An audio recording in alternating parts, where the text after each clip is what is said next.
জাকাত মুসলমানদের ঐতিহাসিক বিধানগুলির মধ্যে একটি বিধান।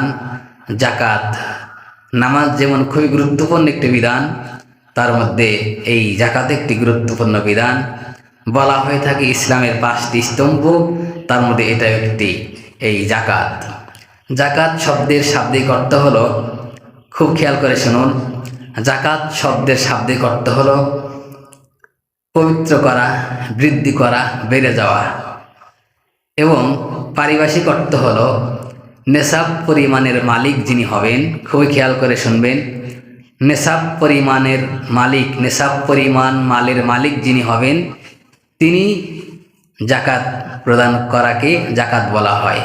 জাকাত দিবেন যেই ব্যক্তি নেশাব পরিমাণ মালের মালিক নয়, জাকাত খাওয়ার উপযুক্ত সেই ব্যক্তি। আর নেশাব পরিমাণ মালের মালিক যিনি আর যে ব্যক্তি নয় তাকে জাকাত দিবে, এটাই হলো জাকাতের বিধান।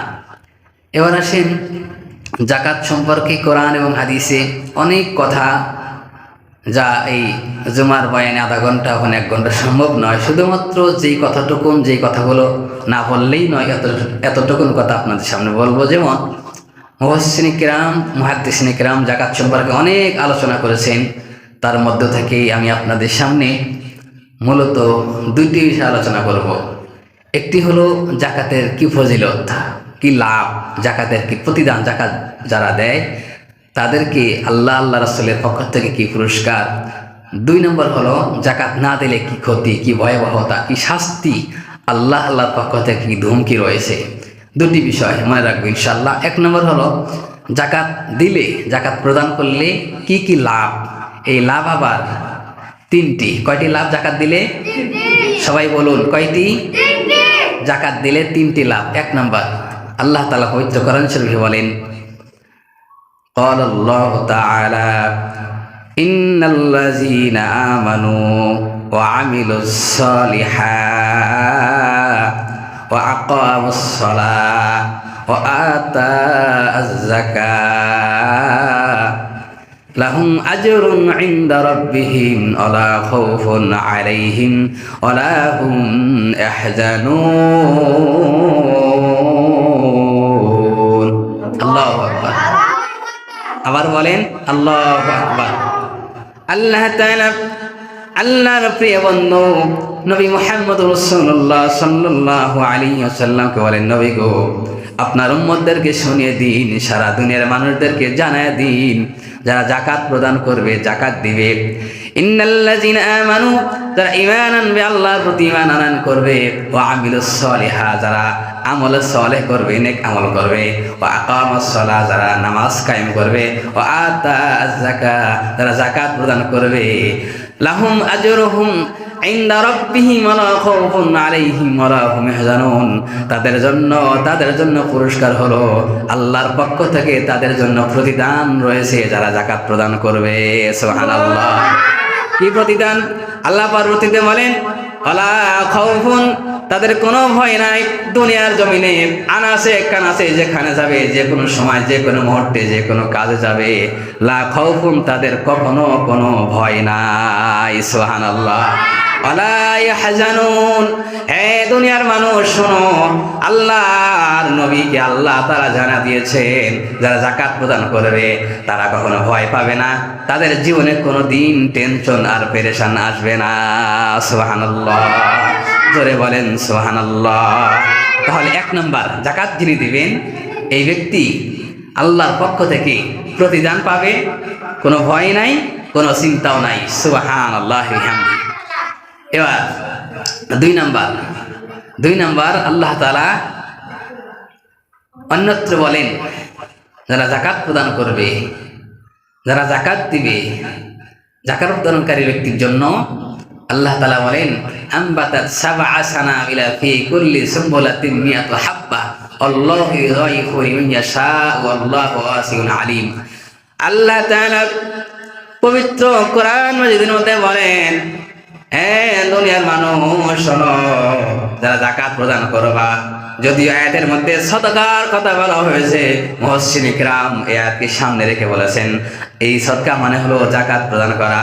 যারা জাকাত দিবে, জাকাত আদায়কারীর জন্য আল্লাহ খুশি হইয়া, জাকাত আদায়কারীর জন্য খুশি হইয়া আল্লাহ তাআলা প্রতিদান দান করেন, প্রতিদান যা দান করেন, প্রতিদান দেন। সেটা হলো শস্য দানার মধ্যে, একটা শস্য দানার মধ্যে 7টা শস্য দানা থাকবে, আর এক একটার মধ্যে 100টা করে শস্য দানা দেওয়া হবে। সুবহানাল্লাহ, জোরে বলেন সুবহানাল্লাহ। মানুষ যেমন ধান বপন করে, কৃষি কাজ করে, যেমন ধানের কথা ধরুন, ধানের একটা গোছ যখন দেওয়া হয়, একটা গোছ থেকে 700 হয়, আর প্রত্যেকটা থেকে 100 করে দেওয়া হয়। সুবহানাল্লাহ। ঠিক তেমনি ভাবে জাকাত আদায়কারীর জন্য মহান আল্লাহ এত গুণ বৃদ্ধি করিয়া তার জন্য সব দান করবেন। সুবহানাল্লাহ। এই হলো 2। 3 নাম্বার হলো, যত সময় কম সব খেয়াল করে শোনেন, তো পয়েন্টগুলো বলেই শেষ করবেন ইনশাআল্লাহ।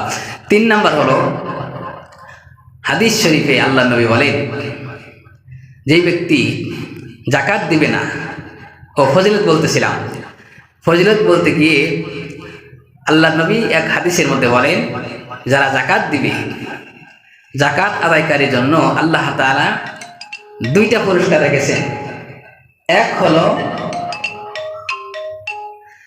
এক হলো জাকাত প্রদানকারী ব্যক্তির জন্য এই ধন সম্পদ, ব্যাংক ব্যালেন্স, টাকা পয়সা, বিল্ডিং, ইমারত, ইন্ডাস্ট্রি যা কিছু আছে, আল্লাহ তাআলা কুদরত দ্বারা, আল্লাহর কুদরতে ফেরেশতার মাধ্যমে হেফাজত করেন। বলেন সুবহানাল্লাহ। আর 2 নাম্বার হলো, জাকাত আদায়কারী ব্যক্তি যিনি জাকাত দিবেন, জাকাত আদায় করার দ্বারা এই মাল, এই ধন সম্পদ একেবারে আল্লাহর নিকট পবিত্র হিসেবে পরিগণিত হবে। সুবহানাল্লাহ।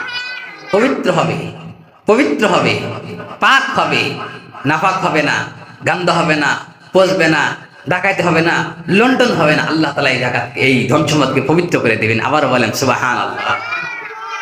তাহলে 1 আর 2 হলো কোরআনের আয়াত, আর 3 নম্বর হলো রাসূল হাদিসে বললেন জাকাত এটা হবে। এবার আসেন, বলছিলাম যে জাকাত দিলে 3টা ফজিলত, আর না দিলে 2টা ভয়াবহতা, 2টা শাস্তির কথা আল্লাহ নবী বলেছেন। 2টা শাস্তির কথা, একটা হলো আল্লাহ কোরআনে বলেছেন, আর একটা হলো আল্লাহ রাসূল হাদিসে বলেছেন। কোরআন আয়াত আল্লাহ তাআলা বলেন, আল্লাযীনা ইয়াকনিজুনা আয-যাহাবা ওয়াল ফিদ্দা ওয়া লা ইনফিকুনাহা ফী সাবিলিল্লাহ ফাবাশশিরহুম বিআযাবিন আলীম ইয়াওমা ইহমা আলাইহা ফাতাবআ বিহা জিবাহুহুম ওয়া জুনুবুহুম ওয়া যুহুরুহুম হাযা মা কানাজতুম লিআনফুসিকুম ফাযুকু মা কুনতুম তাকনিজুন।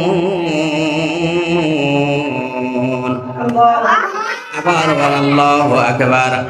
আল্লাহ তাআলা নবীজিকে ডাকতে বলেন, নবী গো, আপনার উম্মতদেরকে শোনায় দেন, জানা দেন, যারা জাকাত প্রদান করবে না, যারা জাকাত দিবে না, যারা জাকাত আদায় করবে না, তাদের জন্য শাস্তি হলো এই ধন সম্পদ কিয়ামতের দিন গরম করা হবে, আগুনে পোড়ানো হবে। পোড়াইয়া এই ধন সম্পদকে আগুনে পোড়ানোর পর সীসা ডালার মতো করবেন। এই সীসা ডালা দিয়া এই আগুনের সেকের মতো ব্যবস্থা করিয়া আগুনের সেক দেওয়া হবে। এই ধন সম্পদকে সেক দিয়া আগুনে পোড়াইয়া আপনাকে সেক দেওয়া হবে, আমাকে সেক দেওয়া হবে। 3 জায়গায় লাগানো হবে। একটা হলো 2 পাঁজর, হাতের 2 পাশে, আর একটা হলো ঘাড়ের ললাট, এই জায়গা অথবা এই জায়গা, আর 3 নাম্বার হলো পৃষ্ঠদেশে সেক দেওয়া হবে। মুফাসসিরিনে কেরাম বলেছেন, জাকাত না দিলে এত ভয়াবহ শাস্তি কেন, 3 জায়গায় কেন শাস্তি দেওয়া হবে? মুফাসসিরিনে কেরাম বলেছেন, আল্লাহর নবী বলেছেন যে এই 3 জায়গায় কেন সেক দেওয়া হবে।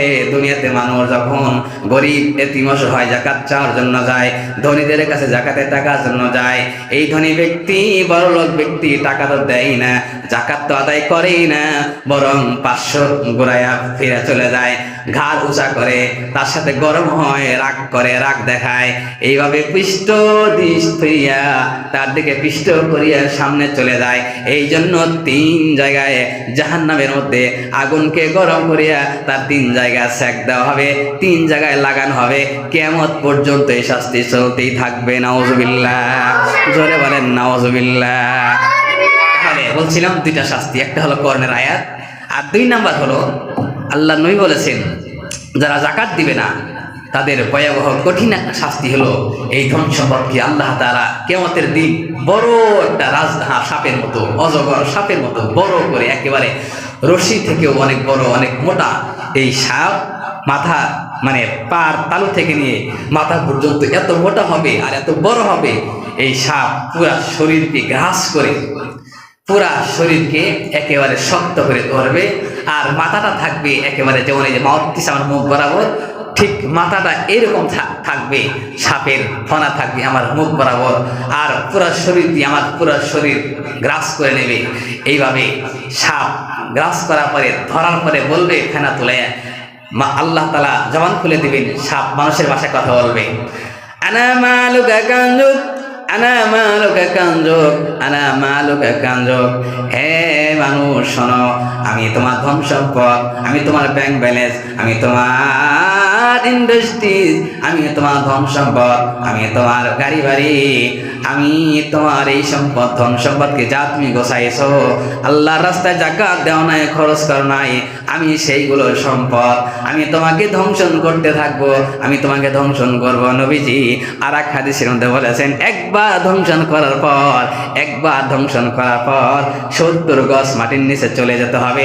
এরপরে 70 বছর পর্যন্ত মাটির নিচে থাকবে, আবার আসবে, আবার সোল মারবে, আবার ধ্বংসন করবে, আবারও চলে যাবে 70 গজ নিচে, আবার 70,000 বছর থাকবে। এইভাবে কিয়ামত পর্যন্ত যাকাত না দেওয়ার কারণে শাস্তি পেতেই থাকবে। নাউজুবিল্লাহ, জোরে বলেন নাউজুবিল্লাহ। তাহলে জাকাতের আলোচনা করছিলাম। জাকাত দিলে 3টা লাভ আর ফজিলত, অনেকগুলোর মধ্যে থেকে 3টা আলোচনা করতেছিলাম, যে 3টা ফজিলত আর লাভ আর 2টা ক্ষতি, 2টা ভয়াবহতা। এই হলো জাকাতের সার্বিক মানে সংক্ষিপ্ত সময়ে ফজিলত আর ভয়াবহতা। এবার একটা কথা শুনুন, তদানীন্তন সময় এক মহিলা, ইহুদি মহিলা নবীজির কাছে শুনেছে যে জাকাত দিলে ধন সম্পদ বাড়ে, পবিত্র হয়, আল্লাহ তাআলা হেফাজত করে, অনেক ফজিলতের কথা শুনছেন। তো এই ধনী মহিলা ছিল ব্যবসায়ী, ব্যবসার মাল সিরিয়া থেকে আসতো, আবার যাইতো বণিক দলেরা, ব্যবসায়ী দলেরা আসা যাওয়া করতো। একবার বুড়ির কানে আসলো, মহিলার কানে আসলো যে রাস্তার মধ্যে বিশ্ববিখ্যাত একটা ডাকাতের দল, যেমন কিছুদিন আগে আমাদের চট্টগ্রামের একটা বিখ্যাত একটা মানে জাতীয় একটা সন্ত্রাস মাস্তান ডাকাত ধরা পড়েছে, ঠিক ওই সময়ে একেবারে নাম করা বিখ্যাত একটা সন্ত্রাস দল, ডাকাত দল ছিল, যাদের কথা শুনলেই মানুষ ভয়ে থরথর করে কাঁপতো। তো এই সন্ত্রাস দল, ডাকাত দল এই বণিকের দল, ব্যবসায়ী দলকে ধরেছে, মারধর, আক্রমণ, তাহলে ছিনতাই সব করতেছে। বড়ি চিন্তা করতেছে, হারে আমি তো নবীর কানে শুনেছি জাকাত দিলে নাকি ধন সম্পদ আল্লাহ হেফাজত করে, কোনো ক্ষতি হয় না, আমার কি হবে? নবীজির কথা তো মিথ্যা হতে পারে না। আল্লাহর নবী, বিশ্ব নবী, নবী মুহাম্মদুর রাসূলুল্লাহ সাল্লাল্লাহু আলাইহি সাল্লামের কথা আমরা মুসলমানেরা কি পরিমাণ, আমরা মুসলমানের অনেক সময় আমল করি না, গুরুত্ব দেই না, কিন্তু সারা দুনিয়ার কাফের বেঈমান খ্রিস্টান ইহুদিরা অনেক সময় নবীর কথা অনেক মানে, কিন্তু আমলে নাই না। বাপ দাদার ধর্মে চুলকালি লাগবে বলে এই জন্য তারা আমল নাই না, কিন্তু ভিতরে ভিতরে অনেক মানে, অনেক মানে নবীর কথা, আল্লাহর কথা তারা অনেক মানে। এইবার চিন্তা করে, নবীজি তো বলছেন জাকাত দিলে মাল আল্লাহ হেফাজত করবে, এখন আমার কি হবে? ভাবতে ভাবতে ভাবতে ভাবতে দেখে একজন মানুষ এসে খবর দেয়, বুড়ি মা, ও মা তুমি চিন্তা করো না, টেনশন করো না, রাস্তার মধ্যে বণিক দলকে, ব্যবসায়ী দলকে ডাকাত দল, সন্ত্রাস দল ধরছে, ধরার পরে অন্যান্য মানুষের ধন সম্পদ নিয়ে গেছে, আক্রমণ করেছে, মার থাপ্পড় দিয়েছে। মা, তবে তোমার ধন সম্পদ, তোমার ব্যবসায়ী মাল পরিপূর্ণ সহি সালামতে দেখো দেখো তোমার কাছে চলে আসতেছে। সুবহানাল্লাহ, জোরে বলেন সুবহানাল্লাহ। লা ইলাহা ইল্লাল্লাহ, লা ইলাহা ইল্লাল্লাহ, লা ইলাহা ইল্লাল্লাহ, লা ইলাহা ইল্লাল্লাহ। এই কালিমার বান্দমালা কাজে লাগিবে তোমার সন্ধ্যাবেলা, অন্ধকার কবরে দেখবা, অন্ধকার কবরে দেখবা, কবর হবে উজালা। লা ইলাহা ইল্লাল্লাহ, আমি বাইরে খেয়াল করেন, লা ইলাহা, সুন্দর করে লা ইলাহা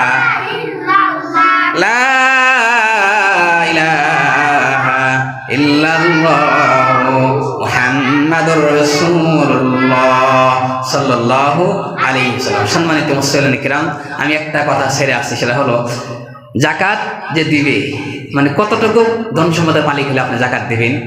জাকাত দিবেন হলো 7.5 তোলা স্বর্ণ আর 52.5 তোলা রূপার মালিক যদি আপনি হন, অথবা এই পরিমাণ এর মূল্য টাকা পয়সা যদি আপনার কাছে থাকে, তাহলে আপনার উপর জাকাত দেওয়া ফরজ বা ওয়াজিব, জাকাত আপনাকে দিতে হবে। আর জাকাত এই যে 7.5 তোলা স্বর্ণ 52.5 তোলা রূপার মালিক আপনি হন, অথবা আপনার স্ত্রী হয়, যদি স্ত্রী হয় তাহলে স্ত্রী জাকাত দিতে হবে। হ্যাঁ, স্ত্রীর পক্ষ থেকে যদি স্ত্রী যদি অনুমতি দেয় তাহলে স্বামী জাকাত দিতে পারবে, কিন্তু হক হলো, উত্তম হলো, ভালো হলো, দায়িত্ব হলো স্ত্রী নিজেই জাকাত দেবে। যেমন তার সাথে যে স্বর্ণ গয়না থাকবে, এই স্বর্ণ গয়নার মালিকের নেশাব পরিমাণের মালিক অথবা তার চেয়ে বেশি যদি ধন সম্পদের মালিক হয়, তাহলে ওই হিসাব করে তাকে জাকাত দিতে হবে। জাকাত কয় টাকা কিভাবে দিবে? জাকাত দিবে হলো 40 টাকায় 1 টাকা। ভালো করে শুনে রাখবেন ইনশাআল্লাহ। 40 টাকায় 1 টাকা, 100 টাকা 2.5 টাকা, 1000-এ 250 টাকা, আর 1 লাখে হলো 2500 টাকা জাকাত দিতে হবে। এইভাবে গুনে গুনে পাই টু পাই জাকাত দিতে হবে। আজকে আমাদের সমাজে জাকাত দেয় না, দেয় 30,000 50,000 টাকা যে জাকাত হয়, মাত্র 5,000 টাকা শাড়ি, পাতলা লুঙ্গি, পাতলা গামছা এনে বাস লাইনে ধরায় মানুষ। আর এই লাইনে এই পাতলা লুঙ্গি গামছার লেগে মানুষ যাওয়ার কারণে অনেক মানুষ কয়েক বছর ধরে পত্রিকায় আসে, খবরে আসে যে জাকাতের টাকা আনতে গিয়ে, জাকাতের কাপড় শাড়ি আনতে গিয়ে পদদলিত হয়ে, পদপিষ্ট হয়ে নিহত হয়েছে 2-3 জন। বলেন নাউযুবিল্লাহ। জাকাত আপনার উপরে ফরজ, জাকাত প্রদান করা আপনার ফরজ, জাকাত আপনাকে গিয়ে দিতে হবে। ঠিক আছে ইনশাআল্লাহ? জাকাত গিয়ে দিয়ে আসবেন গরিবের কাছে গিয়ে, গরিবের ধারে মাদ্রাসার লিল্লা বোর্ডিংয়ে আপনার গিয়ে জাকাত দিতে হবে। আল্লাহ তাআলা আমাদেরকে ভালোভাবে জাকাতের মাসালা জেনে বুঝে জাকাত আদায় করার তৌফিক দান করেন। বলেন আমিন। আর জোরে বলেন আমিন। ওয়া আখিরি দাওয়ানা আলহামদুলিল্লাহি রাব্বিল আলামিন।